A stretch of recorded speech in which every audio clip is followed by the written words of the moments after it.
అందరికీ నమస్తే. News one network evening top 10 news bulletin కు స్వాగతం. ముఖ్యాంశాలు. పట్టాలు తప్పిన సబర్మతి ఎక్స్ప్రెస్. వారణాసి అహ్మదాబాద్ మధ్య నడిచే సబర్మతి ఎక్స్ప్రెస్ రైలు పట్టాలు తప్పింది. ట్రాక్ పై బండరాళ్లు పెట్టడంతో 20 బోగీలు పట్టాలు తప్పాయి. ఈ ప్రమాదంలో ప్రయాణికులంతా సురక్షితంగా ఉన్నట్లు రైల్వే శాఖ మంత్రి అశ్విన్ వైష్ణవ్ స్పష్టం చేశారు. నిందితులపై కఠిన చర్యలు తీసుకుంటామని హామీ ఇచ్చారు.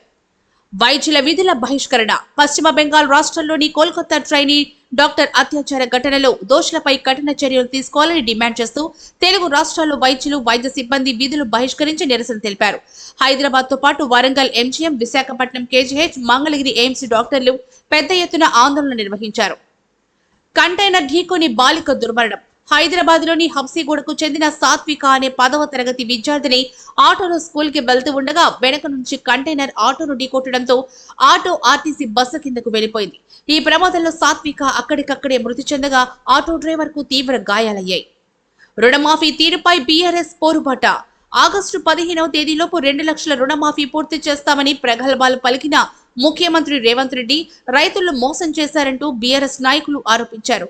ఈ మేరకు అన్ని జిల్లాల్లో ఆందోళన కార్యక్రమాలు నిర్వహించారు. రుణమాఫీపై బహిరంగ చర్చకు తాము సిద్ధంగా ఉన్నామని సీఎం రేవంత్ కు హరీష్ రావు సవాల్ విసిరారు. నాలాలోకి దూసుకు వెళ్లిన కారు.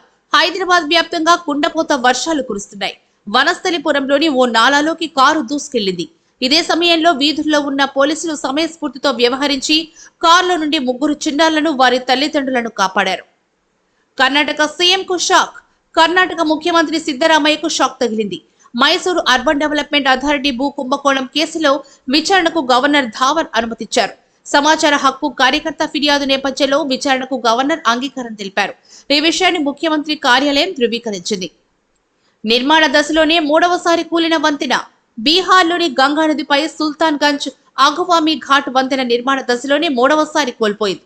1710 కోట్లతో నిర్మిస్తున్న ఈ వంతెన 2022లో ఒకసారి, 2023లో ఒకసారి కూలిపోయింది.